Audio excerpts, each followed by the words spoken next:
Hello दोस्तों, UK global coaching centre में आपका स्वागत है।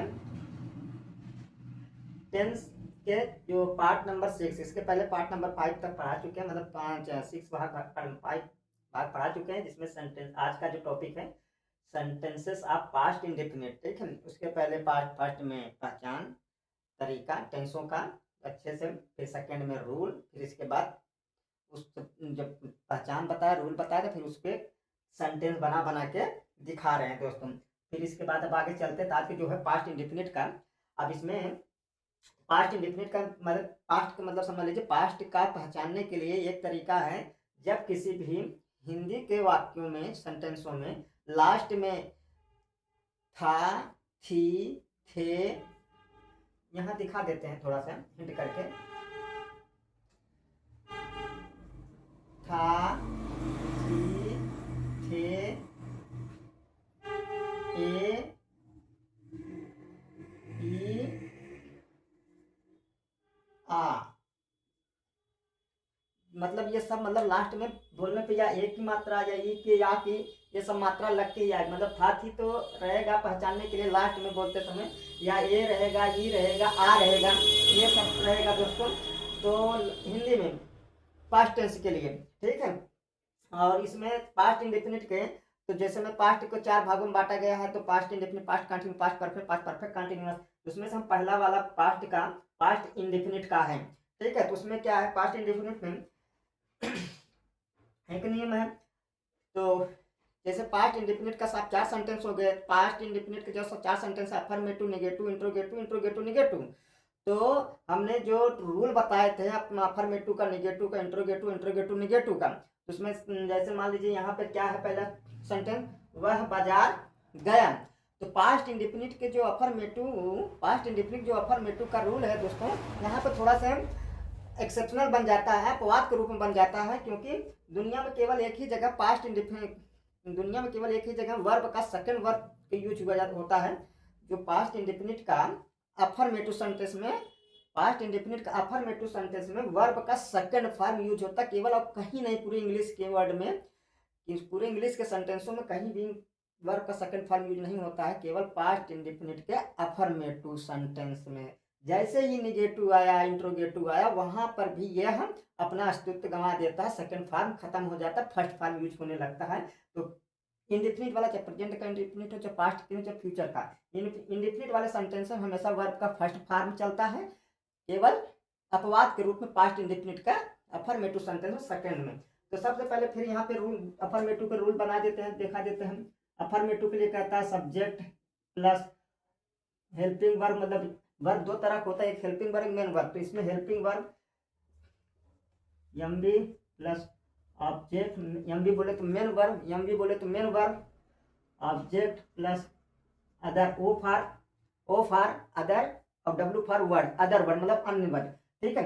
अच्छा, पास्ट इंडेफिनिट में तो हेल्पिंग वर्ब, तो जो पास्ट इंडेफिनिट का जो हेल्पिंग वर्ब होता है वो डिड होता है, डिड होता है, लेकिन पास्ट इंडेफिनिट अफर्मेटिव में हेल्पिंग वर्ब यूज नहीं किया जाता, सेकंड फॉर्म यूज किया जाता है, ठीक है। तो यहाँ पे अब इसके हिसाब से इसका मतलब पास्ट इंडेफिनिट अफर्मेटिव में हेल्पिंग वर्ब नहीं यूज किया जाएगा, तो मतलब मेन वर्ब डायरेक्ट आएगा, तो मेन वर्ब का सेकंड फॉर्म, ठीक है। तो मेन वर्ब का सेकंड फॉर्म, तो पहले यहाँ पे कौन गया, कौन गया, तो वह गया, तो वह की ही का ही। अब इसके बाद हेल्पिंग वर्ब यूज होगा नहीं पास्ट इंडेफिनिट के अफर्मेटिव में, सेंटेंस में। ये पास्ट इंडेफिनिट कौन सा सेंटेंस, सेंटेंस 4 होते हैं, affirmative, negative, interrogative, negative. Affirmative नाम करता है, नेगेटिव नहीं लगाता है, इंट्रोगेटिव सवाल पूछने की बात, प्रश्नवाचक वाक्य कहता है, ठीक है। तो इसमें अफर्मेटिव का सेंटेंस के हिसाब से रूल ये है, सब्जेक्ट रखेंगे, अफर्मेटिव पास्ट इंडेफिनिट है, इसलिए हेल्पिंग वर्ब हटा देंगे, सीधा मेन वर्ब, मेन वर्ब का सेकंड फॉर्म लगता है, पूरे दुनिया में केवल एक ही जगह वर्ब का सेकंड फॉर्म लगता है, पास्ट इंडेफिनिट का अफर्मेटिव। इसका मतलब जाने को गो कहते हैं। तो वर्ब का 3 कुल मिला के इंग्लिश में 5 वर्ब का फॉर्म होते हैं, फर्स्ट, सेकंड, थर्ड, फोर्थ, ठीक है। और यस यस लगा देते हैं तो वो 5वां हो जाता है। जैसे गो का, गो,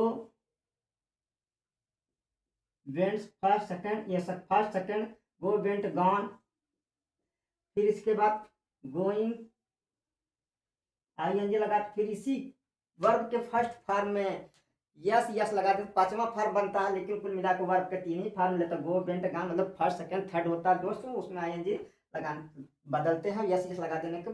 जब किसी भी वर्ब के फर्स्ट फॉर्म में यस यस लगने पर वह वर्ब सिंगुलर हो जाता है। ही अब वर्ब का सेकंड फॉर्म रखता है हमेशा, फिर से बता दे रहे हैं, पास्ट इंडेफिनिट का फॉर्म मेटू, वर्ब का सेकंड फॉर्म, तो गो का सेकंड फॉर्म वेंट होता है, ही वेंट। कहाँ जा रहा है, टू द मार्केट। अब अगला वाला सेंटेंस चलते हैं दोस्तों, मैंने पत्र, अच्छा फिर वही वाला है, तो फिर इसी तरह मैंने, अच्छा पहचानने के लिए देखिए इसे लास्ट में वह बाजार गया या आया, लास्ट में क्या आया, मतलब आ की मात्रा आया, तो इसका मतलब ये टेंस कौन सा, पास्ट हो गया, समझ गए, पास्ट हो गया। टेंस कौन सा, पास्ट में पहचानने का तरीका गा।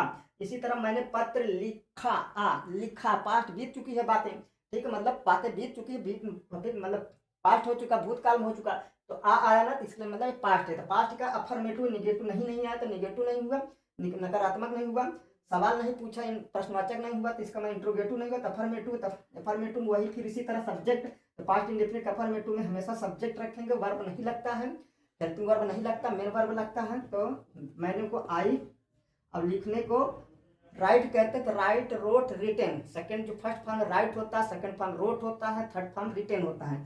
तो सेकंड फॉर्म आई रोट हमेशा पास्ट इंडेफिनिट का फॉर्मेटिव में वर्ब का सेकंड फॉर्म दुनिया में एक ही जगह लगता है, पास्ट रोट ए लेटर। इसमें बात, तुमने सच नहीं कहा, आ लगा, नहीं लगा, इसलिए निगेटिव हुआ। निगेटिव का रूल हमेशा, चाहे पास्ट इंडेफिनिट, चाहे पास्ट कंटिन्यूअस, चाहे पास्ट परफेक्ट, चाहे कुछ भी हो, सब्जेक्ट रखो, फिर इसके बाद हेल्पिंग वर्ब लिखें, फिर नॉट लगाएं, फिर मेन वर्ब लिखें, फिर ऑब्जेक्ट लिखें, फिर अदर वर्ड। दोस्तों यही है रूल निगेटिव के लिए। तब इसके बाद तुमने सच, अब यहाँ से पास्ट इंडेफिनिट का जो हेल्पिंग वर्ब होता है वो डिड होता है, पास्ट इंडेफिनिट करके, तो सब्जेक्ट कौन, सब्जेक्ट देखो कौन नहीं कहा, तुमने, तो तुमने को यू कहते हो, यू। अब इसके बाद हेल्पिंग वर्ब, पास्ट इंडेफिनिट का हेल्पिंग वर्ब होता है डिड, इसके पहले वाला जो फर्स्ट पार्ट है उसमें अच्छे से समझाए हैं, डिड। अब यहाँ देखिए अफर्मेटिव था, पास्ट इंडेफिनिट अफर्मेटिव, तो वहाँ हेल्पिंग वर्ब डोंट यूज, नहीं यूज किया गया, फर्स्ट सेकंड फॉर्म यूज किया गया। जैसे ही नेगेटिव आया तो वहाँ वर्ब का सेकंड फॉर्म यूज होने लगता है, मतलब हेल्पिंग वर्ब का यूज होने लगता है, यू डिड नॉट, अब यहाँ वर्ब का फर्स्ट फॉर्म यूज होने लगता है। तो यू डिड आपका वर्ब क्या है, कहा, कहा को टोल्ड, टेल कहते हैं, टेल, अब ट्रूथ, सच,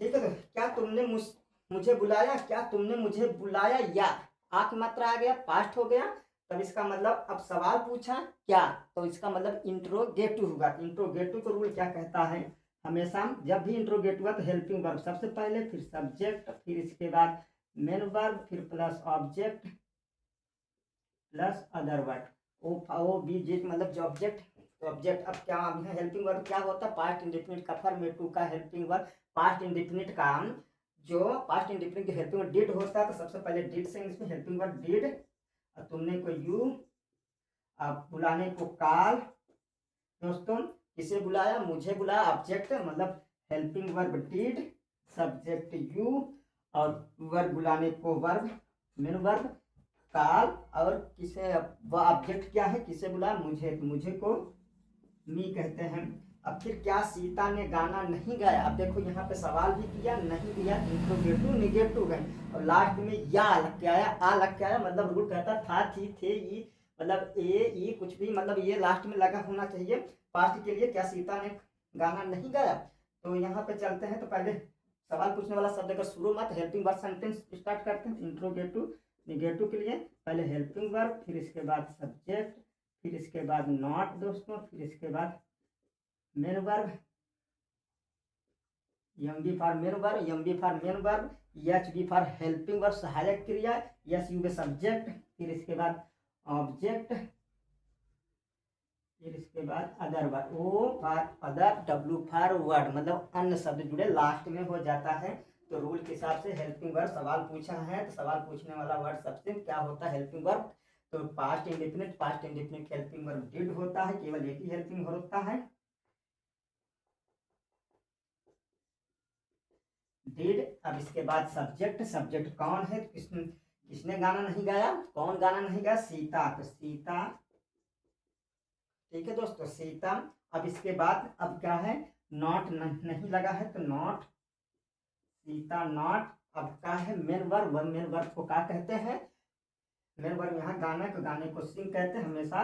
अब यहाँ पे जैसे ही आया केवल अफर्मेटिव रहेगा तो सेकंड, अब जैसे ही निगेटिव आया, इंट्रोगेटिव आया तो वर्ब का फर्स्ट फॉर्म, मतलब मेन वर्ब का फर्स्ट, सिंग।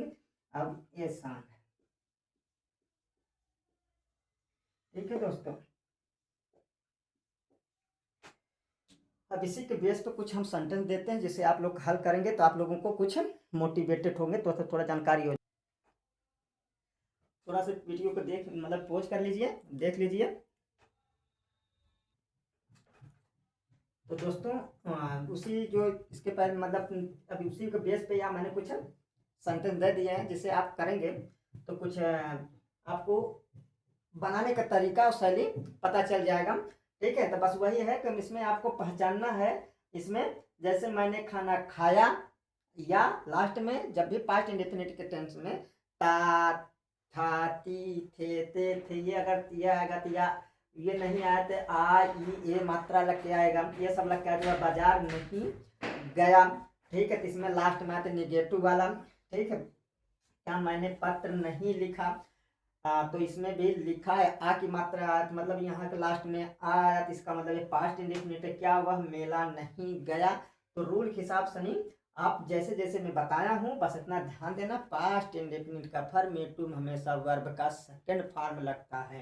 पास्ट दुनिया के कोई भी सेंटेंस में केवल वर्ब का, मेन वर्ब का सेकंड फॉर्म एक ही जगह आता है, वह पास्ट इंडेफिनिट के अफर्मेटिव में। जैसे निगेटिव है तो वर्ब का फर्स्ट फॉर्म ही यूज होने लगेगा, हेल्पिंग वर्ब डिड लगने लगता है।